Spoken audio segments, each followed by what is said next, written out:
reeks. It has a key. We're gonna try starting it. Huh? The neutral's down, yeah. How did you roll it?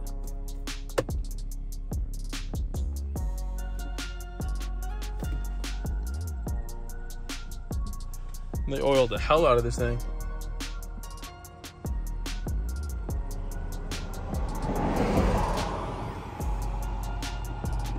You got power.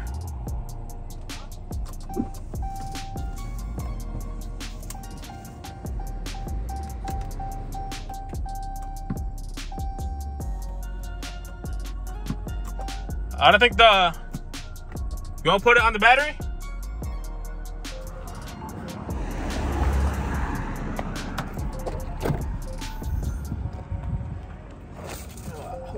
Yeah, it stinks. Okay.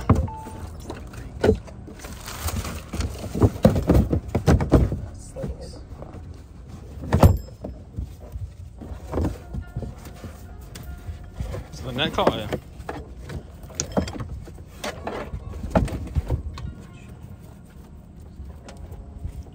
It's still wet.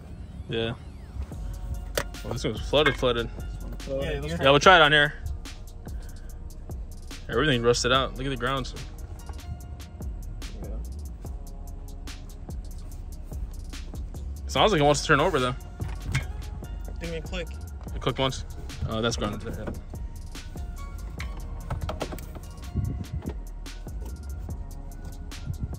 Good? Ready? Okay.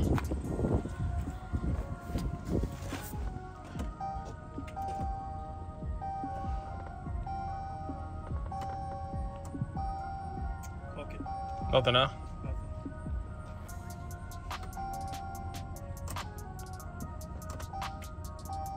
Clicked, right? Yeah, barely. Like, I think the starter is bad.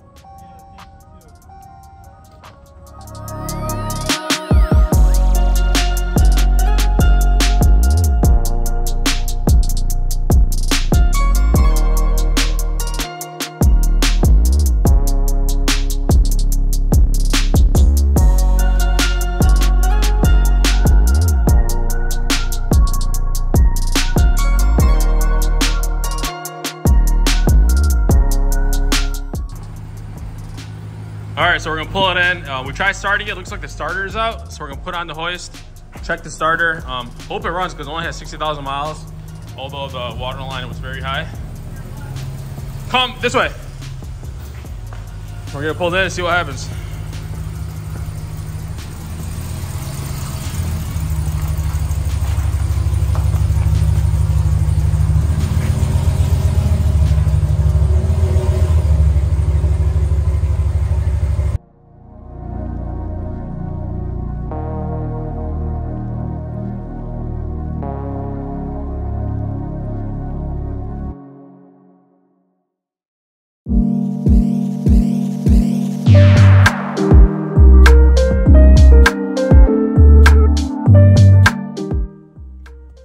All right, so the starter looked fine. I'm gonna put a socket on the dampener, and then I'm gonna try turning it to see if the engine is seized, which probably is the case because the water got pretty high.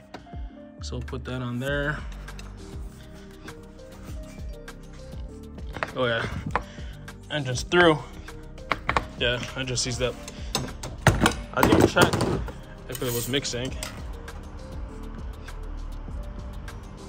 Doesn't look like it, but yeah, the engine's gone. So we're gonna take it back out and then I'm gonna record. I gotta bring the Trackhawk down. Well, the Trackhawk gotta get pulled because the reinforcement or the support is all pushed in. So we're gonna pull it back out so it's not rubbing against the pulleys and stuff because that one does run. Once we do that, I'll get a video of both of them side by side.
All right, guys, got the Trackhawk off the frame machine. It is starting to rain, but I want to get this video in real quick. This is the Trackhawk that we're going to be using to do the 300 Trackhawk all-wheel drive swap that I've been trying to do forever, ever since I sold the Elephant. This Trackhawk, let me shut this thing off. This Trackhawk is actually fixable. I bought it as a non-run and drive, 9,200 miles. Airbags are deployed. It is biohazard, just because it has this little dot of blood from whoever wrecked this thing. But the outside of it isn't terrible. The rest of the body is clean. I like that red. I used to have a same color Trackhawk at 21, but this is the outside. All this stuff was pushed in, so we pulled it out a bit so we could work around the PCM, the fuse box. All that was smashed together, but the actual head itself isn't that bad. If I wanted to fix this, I'll replace the apron, get a new front clip, radio support, the cooling system, and this side is fine. Headlight, fender. It's even not buckled up over here. The frame rails themselves are actually straight. This one might be a little bit down, but I've seen a lot worse. So this is a 300.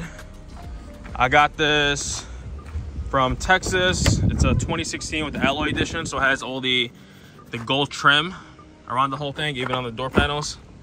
This thing has, oh, the battery's dead. Damn, this thing smells like a swamp. It is a flood. Obviously I don't care because everything's gonna get stripped out. It has 67,000 miles. I got it thinking that maybe I'll get lucky and it'll start, even though that was a ridiculous assumption because the water was halfway through the door. The motor is seized. I think I showed that in the last clip. We tried turning it over and it's not doing anything. They do a really good job at detailing these things to make it look like water was nowhere where it was. As you can see, the water got all the way up there. But yeah, this thing is junk. We're gonna start stripping this thing down, do the wiring off the Trackhawk first, and then we'll work our way around. There's a lot of parts that I had to kind of study to make sure I could do this, but I think there's a 90% chance I'm gonna make this thing work. This is gonna be, I have to stand aside for a minute because it's rain. This is gonna be a completely different swap from what you guys are used to seeing. A lot of the swaps that I've done in the past, they're really just like bolt-on. So I'm taking parts off a charger, putting them on the 300, and then it starts right up. There's no welding or fabrication needed. On this, this is an all-wheel drive, obviously. So I have to fabricate the chassis on this to fit the parts off the Trackhawk. So it is gonna take a little bit of doing to make that work. I already have figured out what I'm gonna do with the rear end. I have a Charger Scat Pack that's coming in next week that I bought for parts also. I'm taking the rear end off that car and I'm gonna put it on this one. And then we're gonna buy a 390, which is a 390 rear end that is off this Jeep. And then I'm gonna put on that one. So the rear end's gonna be set off a Charger to make this work. The front end, I haven't figured that out yet, but I'm pretty sure I'm gonna have to use like the cradles of the two cars, weld or do whatever just to make the fitment right. This one isn't all-wheel drive.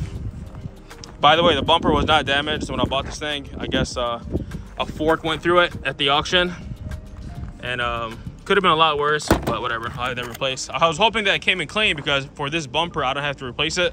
All I gotta do is replace that lower diffuser to fit the exhaust tips on that, and then it should work pretty fine. But this one isn't all-wheel drive, so the tunnel for the transmission and the engine is gonna be wider to fit this stuff, so that's why I went with that. This one does have a sunroof. The Trackhawk does not. Let me wipe off this water. The Trackhawk doesn't have a sunroof, but I'm gonna wire this sunroof up, so we're gonna have a panoramic. That's one of the options that I was looking for.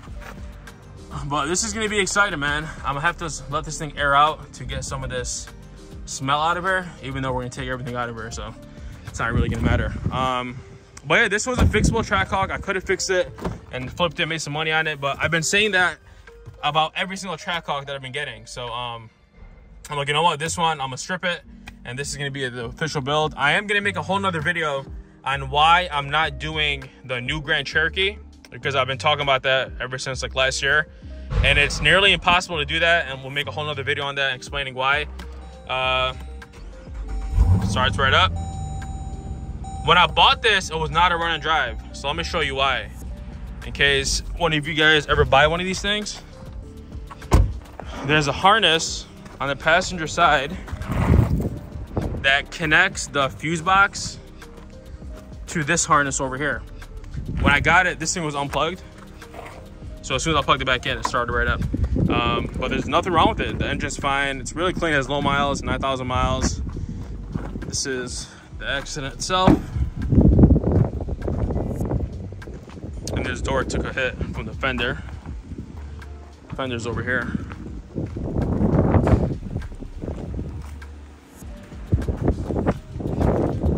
There's the fender. The bumper, I scrapped it. I just took off the sensors that I needed, and the sensors are in this little bucket right over there. So here's my idea. I'm gonna give you guys a brief rundown because I have to wrap up this video from the rain. I'm gonna try to use these seats to put them in that car. As you can see, the way these seats are mounted, this is different. It sits a little higher. So I'm thinking that if I change the track, and I use a track off this, it'll sit a lot lower and they might fit. So, and the rear seats, obviously these are a lot different.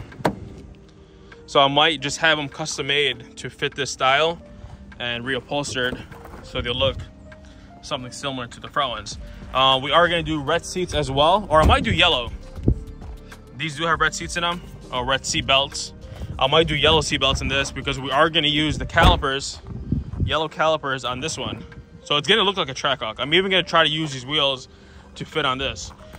This is gonna be just something really crazy once it's done. I'm hoping to get started on this sometime next week. But I'm gonna make this thing like OEM. I'm gonna keep the 300 dash in here. We're keeping the 300 knob in here. I just have to figure out a way to put the knob in there to change the modes for like the track, the sport. I think one of them is snow, one of them is trailer. Just have to figure out how to do that, and I'm not sure where I'm gonna mount that. If anything, I might have to use one of the cup holder slots to put that knob in there and delete one of these things. But the actual cluster, so if you look at the cluster, the way it's shaped, and then come see the Trackhawk one, I'm almost positive that I can make that work. So what I'll do is I'll take the face off this, and then I'll use the face off that one, and I'll clip them together just like how we do on the Chargers, and I'm sure I can make that work. So when you start the car, as you can have the Trackhawk cluster in there. Also for the SRT pages, we're gonna use this radio. So I have all this setting and the other one. It's just gonna be crazy, man. I'm even gonna use the steering wheel. So the steering wheel is gonna say Trackhawk on it.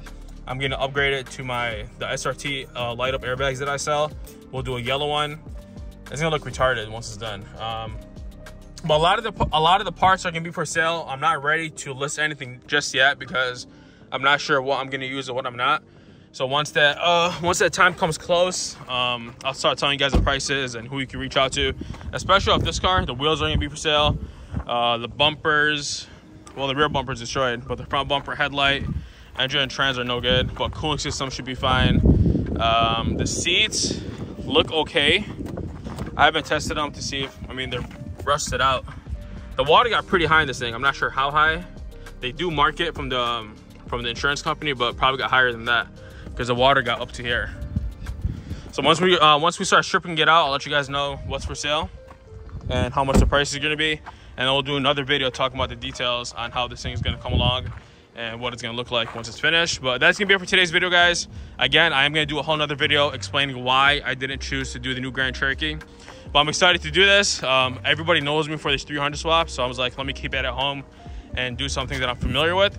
But that's be it for today's video, guys. Hope you guys enjoyed. If you're new, make sure to subscribe. Let me know what you guys think in the comment section down below, and I'll see you back on the next one.